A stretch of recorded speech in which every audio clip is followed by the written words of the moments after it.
Hala, ang saan ko man ini pag-explain sa mga bata ang among lesson ko man about carbon footprints na dyan masabtan nila ang importance sa inalisan.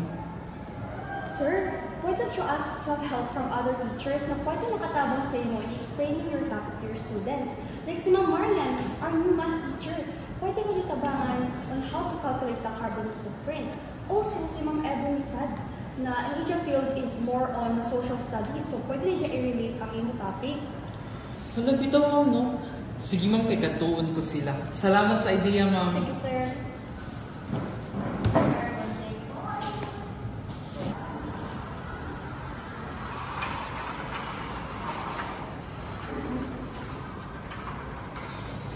Good morning, ma'am. Good morning, sir. Can I ask for your help in my science lesson tomorrow? Of course. What's the topic, sir?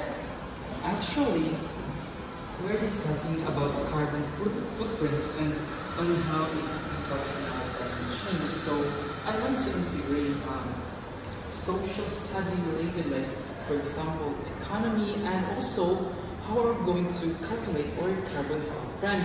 And I was thinking of Miss Marian, our new math teacher, to help us understand how we're going to calculate our own carbon footprints, and of course to relate this to economics and how our daily activities impact the planet.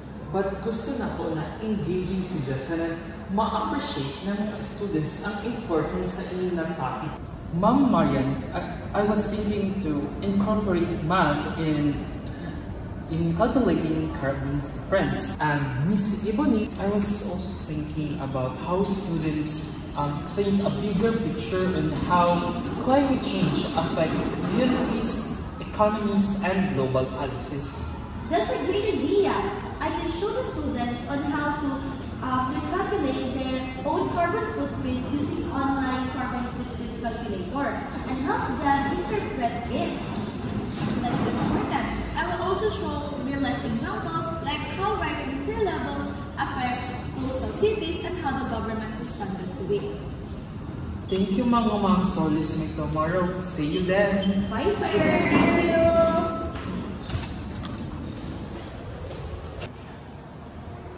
Good morning, class.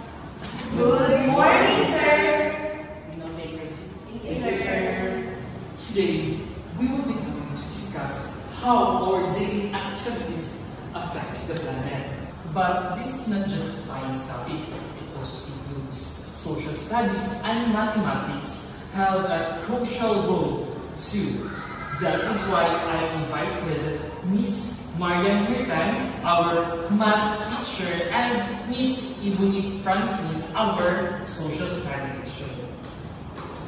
Good morning, students. Good morning, Miss Marian and Miss Ebony. Okay. So they will help us in understanding our lessons. But before that, let's first watch the video and Mommy will take your seats. Yes, sir. Carbons. Those are the harmful gases, such as CO2, which are pumped out by burning fossil fuels like oil or gas. The more fuel you use, the bigger your footprint will be. You may think that by driving your car is the only carbon you consider the carbons that are emitted just to get fuel into the tank. From the energy needed to extract the oil from underground, the pollution caused by transportation and refinement, to the So, based on the video, what contributes carbon footprint? Anyone? Oh, Mr. Manuel. So it's the transportation, electricity use, and purchases.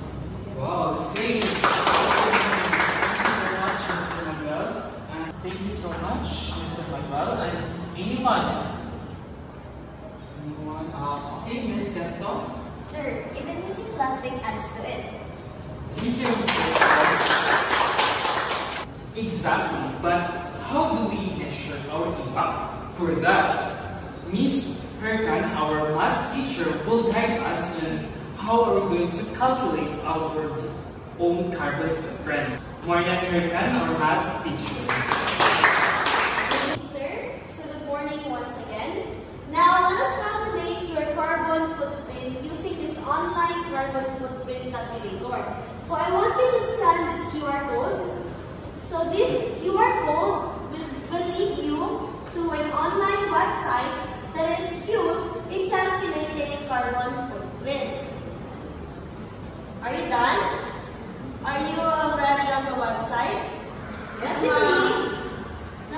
codes? Very good. So, when you enter or when you scan the QR code, it will lead you to this website, which is a tool in calculating your ecological footprint. So, you will take the first step. You already press it? Yes, ma'am.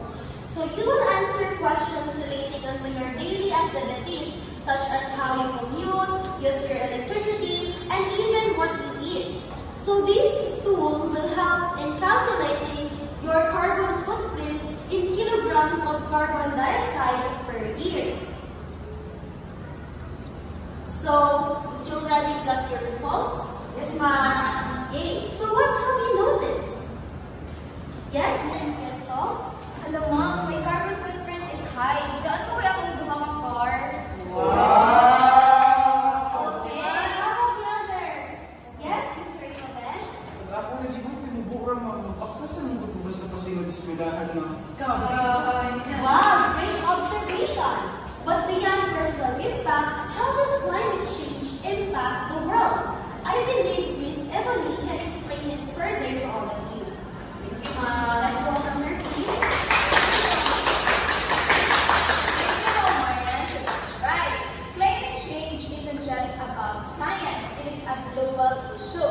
So please take a look at these countries. Some countries experiences flood and displacement due to the rising of sea level. And some also experiences drought that affects agriculture. So ano makaka-epektuan sa ato as humans? Anyone? Yes, Mr. Ivan? Diyan iban mamuwayan ng ilang mga bagay o sa mga trabaho ninyo. Yes, very good. That's right.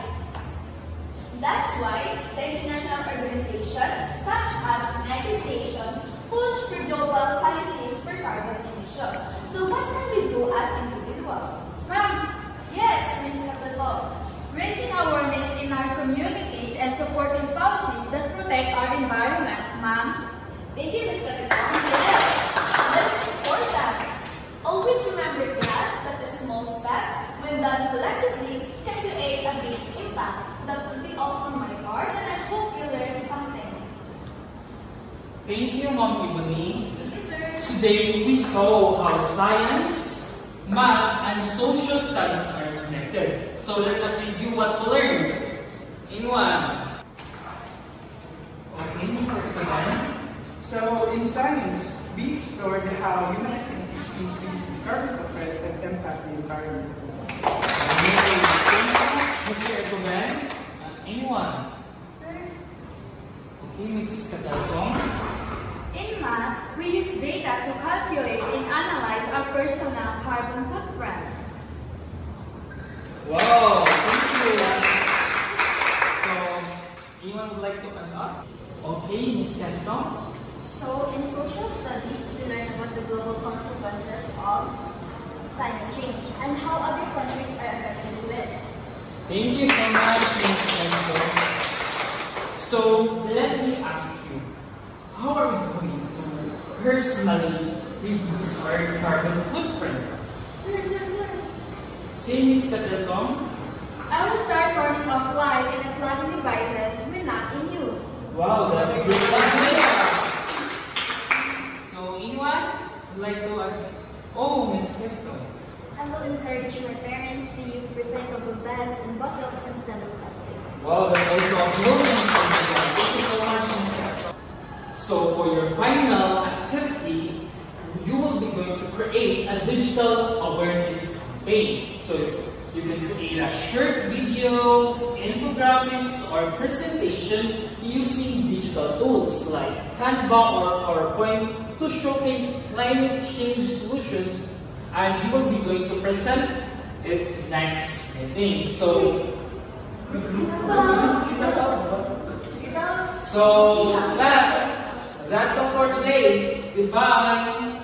Goodbye, and thank you, Sir Eric. And also in to our cooperating teachers. Goodbye, and thank you, Ma'am Ebony and Ma'am Marian. Thank you and goodbye, students. Goodbye, students, and I hope you learned something. Thank you.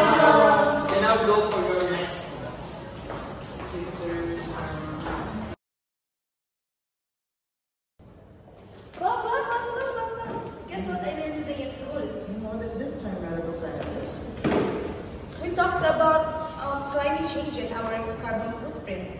Kabayo ko pa dyan pag simple natin ng paggamit ng electricity kay nang-affect din dyan sa atong environment. Amo? Yes. Muna ko sa ako ang climate change is just a big political issue. No pa, it's true. Miss Ebony showed us a map and some countries are sinking because of rising sea levels. And Miss Marian helped us calculate how much food usually we contribute. Look pa! Balita, no? Ano tayo mo muna? We can start at small pa, like in Ani.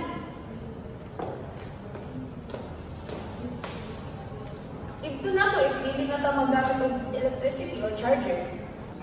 Okay, balita mo, no? Sige, sugod ko man na. Aware na tao, careful na ka sa atong mga actions. I know makasabot ka pa. I love you pa. This roleplay showcased the interdisciplinary approach in action where math, science, and social studies came together to deepen students' understanding on climate change. Through collaboration, real-life applications, and technology, students not only learned about the issue, but also it relates to their daily lives, proving that knowledge is more meaningful when different subjects work hand in hand.